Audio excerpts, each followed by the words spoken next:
Tomorrow we're getting our meat birds for the year, and so today I am setting up the brooders so that I can make sure everything's working. I knew where everything was, and I had to clear out some space in our garage because the garage needs some organizing, just like it does every spring. So I figured I would show you our setup. This is the same setup that we use for quail as well. There's just more feed over there on the left because we bought all of the feed that we need to raise these guys to butcher weight. And since we don't have a barn because our property is fairly tiny, we store all of our feed and bedding and all of the things in our garage.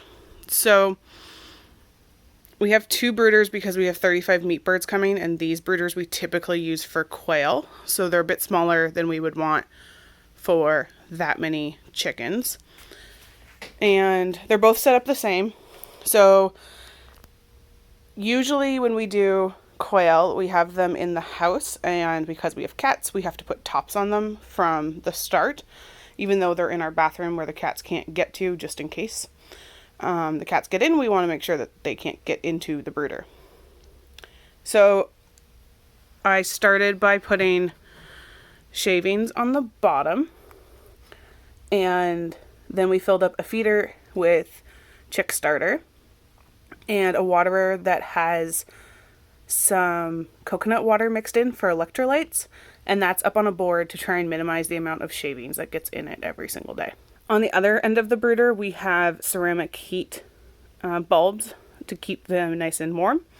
We like the ceramic ones because we can keep them on all night long without affecting their sleep cycles, and they tend to last a really long time. We've been using them for reptiles for years, and we really like them. This brooder is set up exactly the same, just the wood that's holding up the heat lamp is in a different spot. I made them at different times, and that's just kind of how I did them. So it looks like the heat lamps are both working. I will probably throw some thermometers in there just so that I can see exactly how warm those corners that the heat lamps are pointed at is getting, because it's supposed to be fairly chilly for the next couple nights, and the garage is insulated but not very well.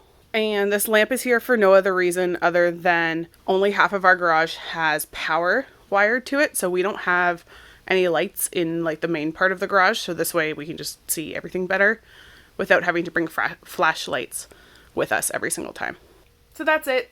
It's a pretty simple setup, but it is where our meat chickens will be living for the first 3 weeks while they grow in some feathers so that they can regulate their own body temperatures. After that, they will spend the next 5 weeks living in half of our old quail coop, which now will only be having our silkies in it. So the silkies and the meat chickens will be divided so that the silkies don't get too stressed out by having suddenly another 35 birds that are about the same size as them. So we will show you when we get the little meat chicks in tomorrow. So super excited right now. I just got finished picking up our first batch of meat chickens. So let's get them home as fast as we can. That way we can get them into the brooders that Steph so wonderfully set up yesterday, so that way we didn't have to fumble around and do it tonight. So now just don't fall in our mud pit.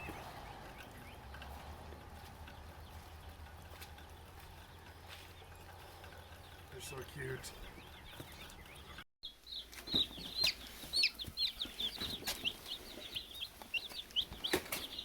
You're standing on the thermometer.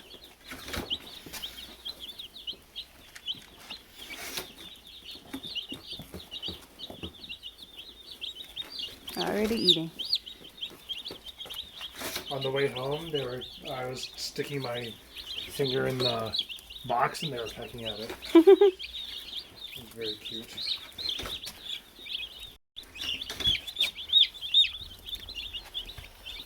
Is that all for this one? Yeah.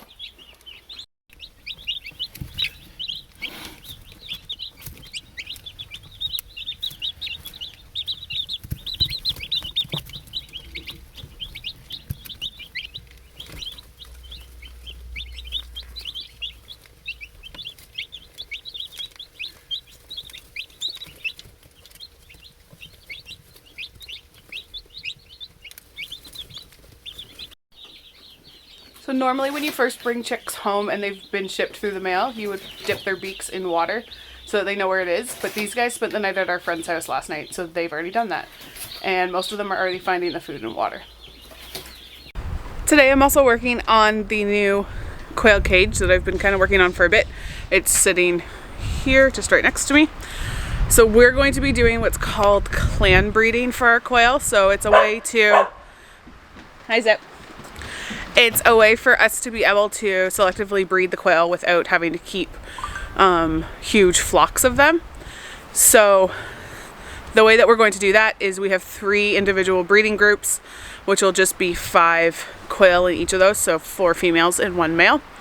And then when we breed them, we will keep track of each group's offspring, and then the roosters from group 1 will breed with the hens from group 2, and the roosters from group 2 will breed with the hens from group 3, and the roosters from group 3 will breed with the hens from group 1.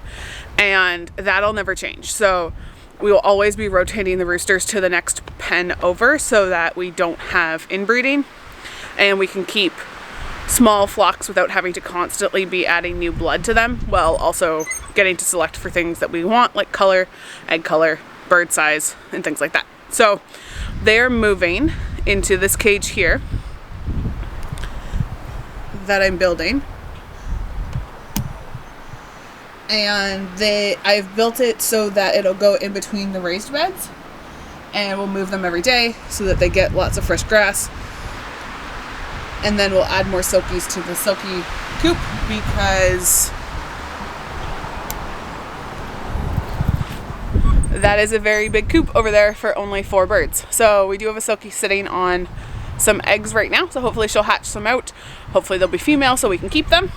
And then otherwise we'll be looking for some other bantam chickens, but the hatchery that we were going to end up getting them from this year has actually closed for the season, so we're going to have to wait for next year. So now I'm going to get started working on this, and hopefully we can get the quail moved out of the old quail house or quail coop so that we can then clean it out, because we have meat birds coming on Tuesday.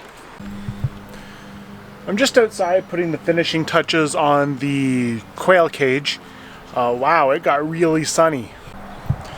That's better. So putting the finishing touches on the quail cage, we hope to be able to move these little guys from the coop out into the cage later tonight. What does the finishing touches on the quail cage entail? Well, Steph has done a fantastic job of putting this all together, rigging it, having the top open up, and zip tying the feeders to the sides. What I'm responsible for now is making sure that they have the waters. So these little guys right here, my job is to make sure that they're there. That way I got dark again. Cloudy days are not conductive to filming in manual, so automatic. Alright, so as I was saying, I'm going to go over it again in case you couldn't see. These little guys, a water bottle just goes into the top. We'll fix the water bottle to the side of the cage, and that'll hold it nice and in place. That way they have an area to get water from, and it's nice and easy for us to change because it'll be on the outside of the cage. These ones I've just cut a little hole in. They go in from the inside out. It's a little bit thinner, it's easier to fit in. And then once the water bottle's there, they'll get zip tied to the side and they'll be all set. So let's do the last one.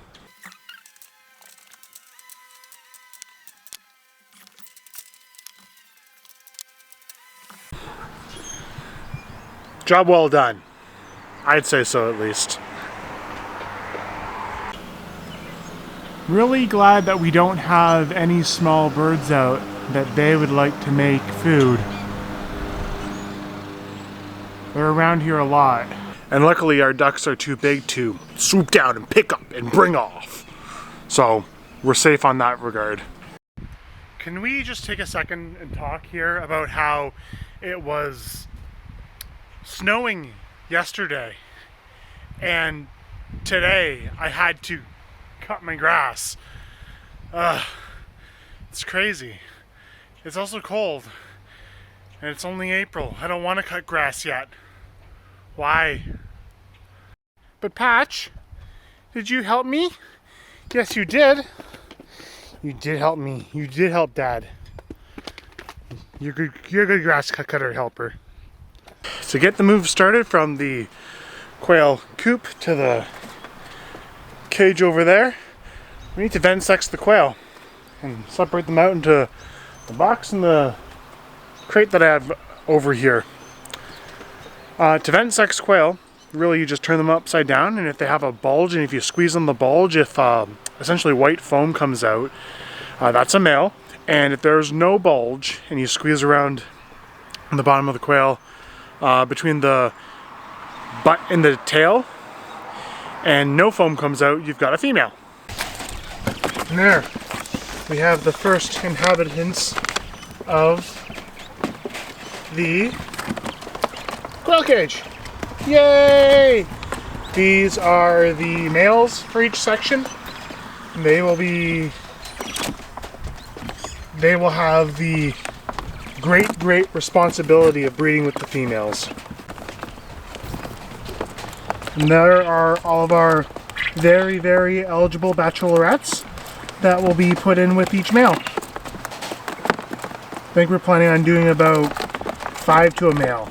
So you guys get lucky. And there we go. New inhabitants of the new cage.